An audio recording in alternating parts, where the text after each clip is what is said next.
একদম ঘরোয়া পদ্ধতিতে গ্যাসের চুলায় মাত্র কয়েকটি উপকরণ দিয়ে কিভাবে রেস্টুরেন্ট স্বাদের পিৎজাটি তৈরি করে নিতে পারবেন সেই রেসিপিটা আজ আপনাদের সাথে শেয়ার করব। আসসালামু আলাইকুম, সবাইকে স্বাগতম আমার নতুন এই এপিসোডটি দেখার জন্য। আজ আমি পিৎজা রেসিপি শেয়ার করছি, আর তার জন্য আমি এখানে 1 কাপ পরিমাণ ময়দা নিয়েছি, 1 টেবিল চামচ চিনি নিলাম, তারপর আমি এখানে 1 টেবিল চামচ ইস্ট নিলাম। এবার আমি একটা হ্যান্ড উইক্স দিয়ে সমস্ত শুকনো উপকরণগুলো ঠিক এভাবে মিশিয়ে নিব। আর অবশ্যই এভাবে ইস্ট ময়দার সাথে খুব ভালোভাবে মিশিয়ে নিতে হবে। পারফেক্ট পিৎজার জন্য কিন্তু পারফেক্ট একটা ডো তৈরি করা খুবই জরুরি।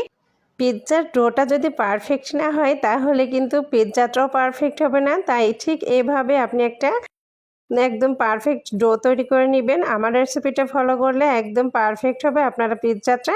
তো আমি খুব ভালোভাবে সমস্ত উপকরণগুলো মিশিয়ে নিয়েছি। তারপর আমি এখানে কিছুটা পানি অ্যাড করে দিচ্ছি, আর এটা হচ্ছে কুসুম গরম পানি। আর পানি দিয়ে আমি খুব ভালোভাবে ডোটা করে নিচ্ছি। এই যে অল্প অল্প পানি দিয়ে তারপর সুন্দর একটা ডো তৈরি করে নিব। আমি এখানে আরও কিছুটা পানি দিচ্ছি। খেয়াল রাখতে হবে ডোটা যেন একদমই নরম না হয়ে যায়, আবার একদমই শক্ত না হয়ে যায়, ঠিক মাঝামাঝি পর্যায়ে এমন একটা ডো তৈরি করে নিতে হবে। আমি 5 থেকে 6 মিনিট ঠিক এভাবে ডোটা মথে নিয়েছি। আর অবশ্যই ডোটা খুব ভালোভাবে মথে নেবেন। তারপর আমি এখানে খুবই অল্প পরিমাণ তেল উপরে এইভাবে মেখে নিচ্ছি। আর এই তো আমার তেলটা মাখা হয়ে গেছে। আর এখন আমি এটা একটা ঢাকনা দিয়ে ঢেকে দিব। আর এমনভাবে ঢেকে দিতে হবে যেন বাইরের বাতাসটা প্রবেশ করতে না পারে। আমি এটা ঢাকনা দিয়ে ঢেকে 2 ঘন্টার জন্য রেখে দিয়েছি। আর অবশ্যই এটা একটু গরম জায়গায় রেখে দিতে হবে। তারপর আমি এখানে চিকেনের টুকরো নিয়েছি, আর আমি এখানে হাড় ছাড়া চিকেনের টুকরো নিয়েছি, ছোট ছোট করে কেটে নিয়েছি। এখানে আমি লবণ, গোলমরিচের গুঁড়া, গরম মশলার গুঁড়া আর কিছুটা মরিচের গুঁড়া নিয়েছি। তারপর আমি একটা লেবুর অর্ধেকটা রস আমি এভাবে চিকেনের উপরে দিয়ে দিচ্ছি। আপনি চাইলে কিন্তু এখানে আরও মশলা অ্যাড করতে পারেন, তবে আমি একদম সিম্পলভাবে অল্প মশলা দিয়ে এভাবে মেখে নিলাম। মেখে নেওয়ার পর এটা আমি এখন ভেজে নিব। তার জন্য আমি আগে থেকে কিন্তু প্যানে তেল গরম করে নিয়েছিলাম। অল্প তেলে আমি চিকেনের টুকরোগুলো ভেজে নিচ্ছি। আর চিকেনগুলো এমনভাবে ভেজে নেবেন যেন একেবারে সিদ্ধ হয়ে যায়। আর এই যে দেখুন আমার চিকেনের টুকরোগুলো ভাজা হয়ে গেছে। আর এখন আমি চিকেনের টুকরোগুলো তুলে নিচ্ছি। ফিরে এলাম 2 ঘন্টা পর, আর আমি এখন ঢাকনাটা তুলে নিচ্ছি। এই যে দেখুন ডোটা একদম ফুলে ডাবল হয়ে গেছে। তারপর আমি এটা এখন নামিয়ে নিচ্ছি। আর এখানে আমি কিছুটা ময়দা দিয়ে খুব ভালোভাবে কিন্তু ডোটা এভাবে মথে নিয়েছিলাম। তারপর আমি একটা পিঁড়িতে এভাবে ডোটা আরও কিছুক্ষণ এভাবে মথে নিচ্ছি। আর পিৎজার ডোটা পারফেক্টলি করার জন্য এভাবে মথাটা কিন্তু খুবই জরুরি। যতটা মথে নেবেন ততটাই কিন্তু পারফেক্ট হবে, সফট হবে। যে পাত্রে পিৎজাটা সেট করবেন ঠিক সেই আকারে আপনি একটা রুটি বেলে নেবেন। আর রুটিটা যেন একটু পুরু হয় সেই দিকে খেয়াল রাখবেন। আমার রুটিটা একদমই বেলা হয়ে গেছে। আর এখন আমি এটা যে পাত্রে সেট করব সেই পাত্রে কিছুটা তেল ব্রাশ করে নিচ্ছি। তেল ব্রাশ করে নিলে কিন্তু পিৎজাটা খুব সহজভাবে উঠে আসবে, এই জন্য অবশ্যই একটু তেল ব্রাশ করে নেবেন। আর এটা আমি কিন্তু একটা প্যানে এভাবে সেট করে নিলাম।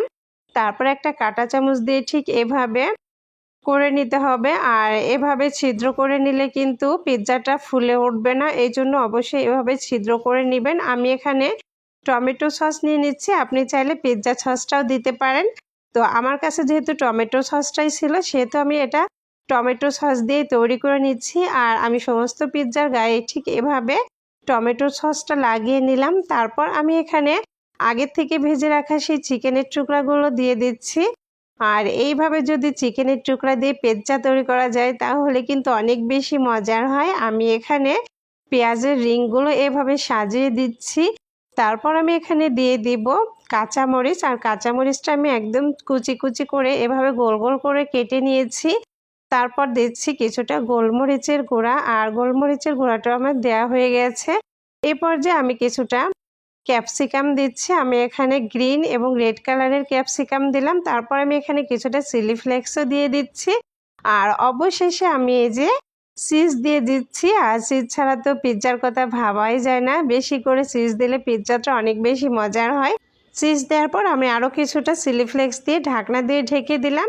আর এ পর্যায়ে আমি একটা রুটি সেঁকা তা নিয়েছি, তাটা আমি কিন্তু গরম করে নিয়েছি। তার উপরে আমি এই যে এভাবে পিৎজার প্যান বসিয়ে আমি 5 মিনিট হাই হিট করে তারপর লো আছে 20 মিনিটের মতো বেক করে নিয়েছি।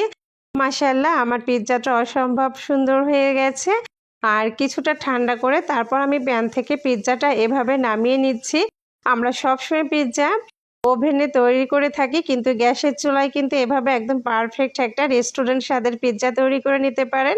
আর এটা দেখলেন তো, খুবই সহজ পদ্ধতিতে আপনাদের সাথে শেয়ার করে নিয়েছি। আর রেস্টুরেন্টে যাওয়ার কোনো প্রয়োজনই নেই, আপনি এভাবে বানিয়ে আপনার পরিবারের সকলকে কিন্তু চমকে দিতে পারেন। আমার রেসিপিটা ভালো লাগলে আমার পেজটি ফলো দিয়ে লাইক, কমেন্ট, শেয়ার করবেন। সবাই ভালো থাকবেন, সুস্থ থাকবেন। আজকের মতো এখানেই বিদায় নিচ্ছি। আল্লাহ হাফেজ।